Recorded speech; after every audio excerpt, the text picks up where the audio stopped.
Fordham Rams season has been up and down. Starts out going 0-2, then bringing it back to 2-2, then finishing it off 6-4, beating a Kennesaw State and St. John's team, and have now lost 37 straight conference games. What do the Rams need to do to get back in here? Well, I'll tell you, losing a 16-point game to St. Joe's will not make it better, and I'll tell you here on the Sports Cycle.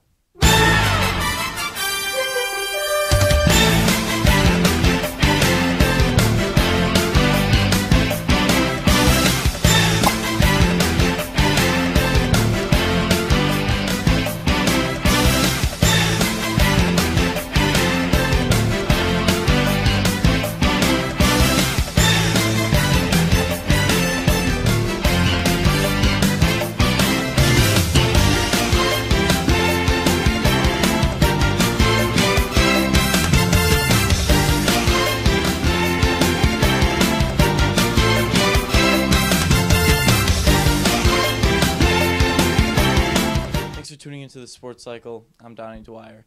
Let's get it started here. The Fordham Rams have played terrible in conference play, and yesterday was a prime proof example. Here's some highlights of what happened good in yesterday's game, but let me talk about everything as I'm going to go on a rant here about Fordham athletics. If anyone on FordhamFans.com knows me, I'm Fordham Ballboy 0409, and I've been through the good times and the bad times over the past few years. And I will say that yesterday's loss was one of the worst losses I've ever seen. Going up by 12 at halftime with amazing ball movement, great defense, all throughout the half, to see Estwick hit 4 threes in a row, to be 12 points in with about 14 minutes left in the game. To see this guy hit so many shots, I can't even take it anymore for him to shut down. I think these guys are tired, they're stiff, because this team was up at 12, up by 18 at one point. Then all of a sudden, they die down. They get slow. They get lackadaisical. They don't know what they're doing on the court. And you know what I blame the most on? I blame Tom Pecora because he hasn't used the bench. He hasn't sat his players. Gaston played 40 minutes. Butler 38. Butler's playing nursing an injury in his shoulder. Guy cannot play 38 minutes. He's a soldier. He's a fighter. I hate when people on the blog and everywhere around the nation say Brendan Butler is not a tough player. This kid's tough. He's playing with a shoulder injury, having 17 points. He's been playing 38 minutes consistently. The guy's a warrior and a leader, and don't hate on him at all because he's done so much for this team that no one has even been able to say that. And he was probably the key part in the St. John's team.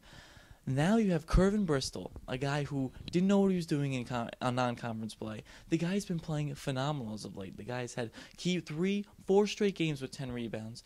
The guy knows how to play tough now. He knows how to dunk the ball. He knows how to be inside, get blocks. 3 yesterday. The guy knows what he's doing in the post. And I think that team just needs to realize that they are going to be able to win games if they do that. But they give up at the end. They let up threes. They let St. Joe shoot 7 of 11 from downtown. That's 21 points right there. And they just stopped giving the ball to Chris Gaston. Then they bring in a guy named Lamont Samuel, who turns the ball over every time he gets the ball, instead of a guy named Reiner Moquette, who's been playing well his past few games.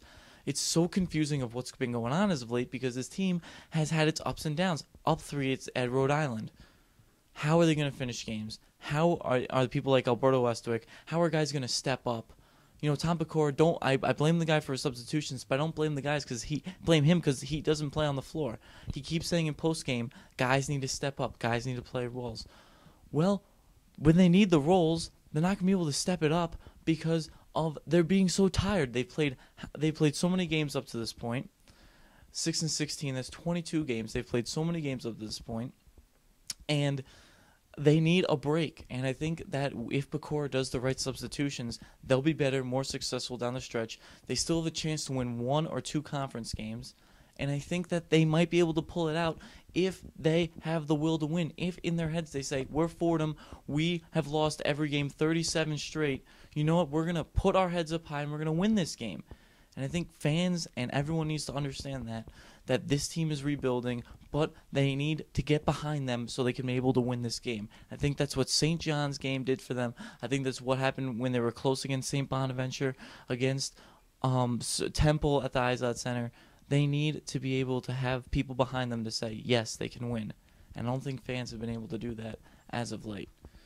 But that's all I have about my rant here on thesportscycle.com. For more updates on Rams coverage and coverage all around the nation, Go to this www.thesportcycle.com for everything. And just let me know. Send me an email if you have any questions. But I'm Donnie Dwyer for the Sports Cycle. And have a good night. And remember, go Rams, go.